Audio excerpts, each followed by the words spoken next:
Assalamualaikum warahmatullahi wabarakatuh. Apa kabar anak soleh-soleha? Semoga semua dalam keadaan sehat dan tetap semangat ya. Sebelum kita mulai pelajaran kita pada hari ini, ada baiknya kita zikir pagi dulu ya, dan dilanjutkan dengan doa sebelum belajar.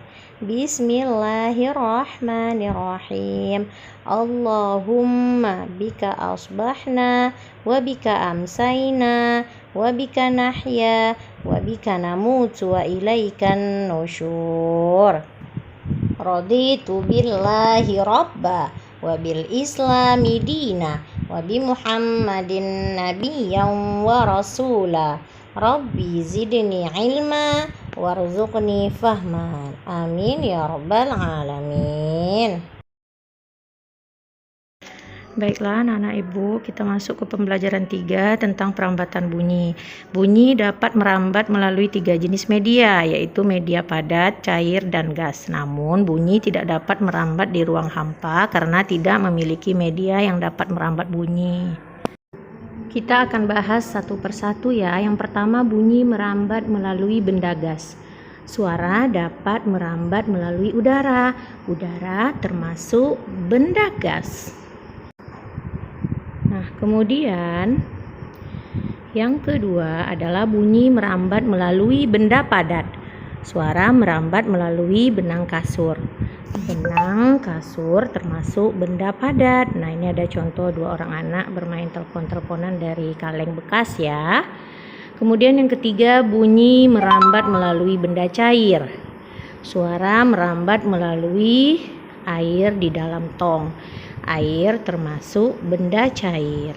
Nah, ini ada seorang anak yang mempraktekkan di dalam tong. Nah, lanjut tentang muatan bahasa Indonesia. Perbedaan gagasan pokok dan gagasan pendukung. Nah, gagasan pokok adalah topik yang dibahas pada suatu teks. Gagasan pokok merupakan inti dari paragraf. Ini ada contoh teks tentang suku Palembang ya nak ya.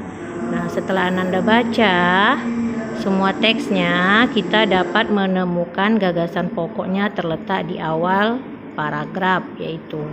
Nah, gagasan pendukungnya terletak setelah gagasan pokok dari bahasa Palembang sampai digunakan saat melakukan percakapan sehari-hari.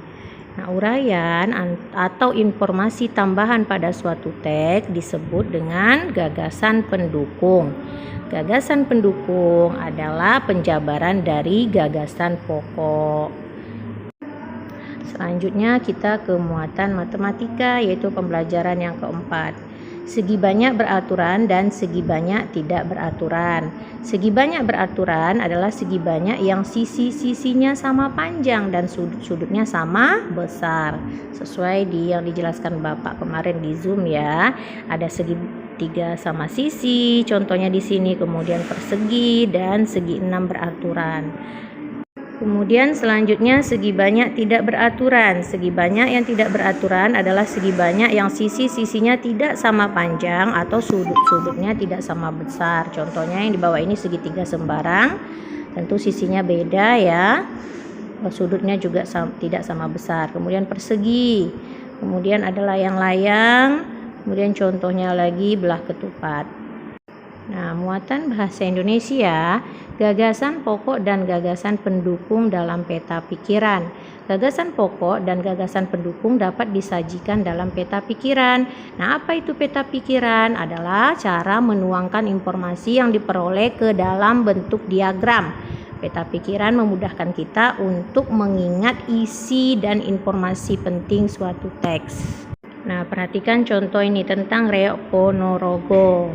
Nah, ini adalah merupakan kebudayaan yang berasal dari Jawa Timur. Pertunjukan reok ditampilkan dalam bentuk topeng berbentuk kepala singa yang dikenal dengan singa barong. Reok Ponorogo menceritakan tentang Raja Ponorogo yang berniat melamar Putri Kediri. Nah, gagasan pokoknya dituangkan dalam peta pikiran ya, berupa diagram ini.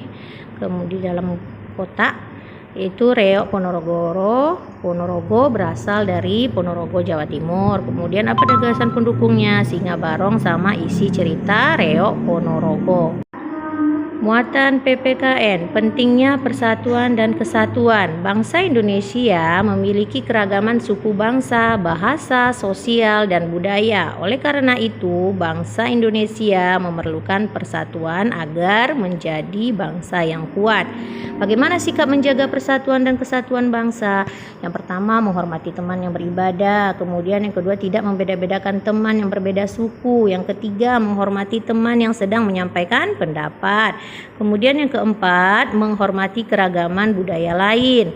Yang kelima, meminta maaf jika kita melakukan kesalahan. Nah, ini ada gambar teman, 2 orang berteman ya. Biasakan untuk meminta maaf jika ada salah. Keragaman sosial dan budaya di daerah tempat tinggal. Suku merupakan sekelompok manusia yang memiliki latar belakang budaya yang sama. Suku bangsa yang tersebar di seluruh provinsi memiliki ciri khas masing-masing. Nah, ini ada pria suku Bali umumnya memakai udeng atau ikat kepala saat sembahyang atau saat beribadah mereka ya. Kemudian ada suku Betawi memiliki pertunjukan khas yaitu ondel-ondel di Jakarta ya. Kemudian suku Asmat, nah ini di Papua, menghias wajah dan tubuh mereka dengan warna merah, hitam, dan putih. Dasar-dasar gerakan tari. Bagian yang kedua ada gerakan kelima, penari saling berhadapan dan berjalan di tempat. Kedua tangan diletakkan di bahu. Gerakan yang keenam, penari bergerak secara bersamaan. Kedua tangan memegang ujung selendang dan diarahkan ke atas. Ini dia juga gerakan yang keenam. Kemudian gerakan yang terakhir, semua penari berjalan beriringan keluar panggung. Kedua tangan tetap memegang selendang. Selanjutnya pembelajaran yang kelima, perbedaan segi banyak beraturan dan tidak beraturan. Segi banyak beraturan memiliki sisi yang sama panjang dan sudut yang sama besar. Contohnya segitiga sama sisi, persegi, segi 5 beraturan, dan segi 6 beraturan. Ini ada contoh potongan kue yang berbentuk segitiga.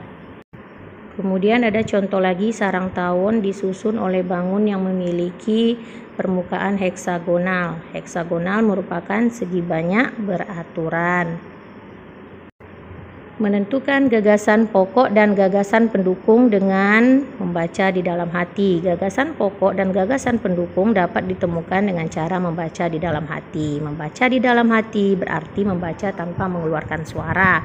Membaca dalam hati adalah kegiatan membaca dengan seksama yang bertujuan untuk memahami dan mengerti isi dari teks yang kita baca. Baiklah, sampai di sini dulu materi kita pada hari ini. Tetap semangat, jaga kesehatan. Semoga Allah melindungi kita semua. Assalamualaikum warahmatullahi wabarakatuh.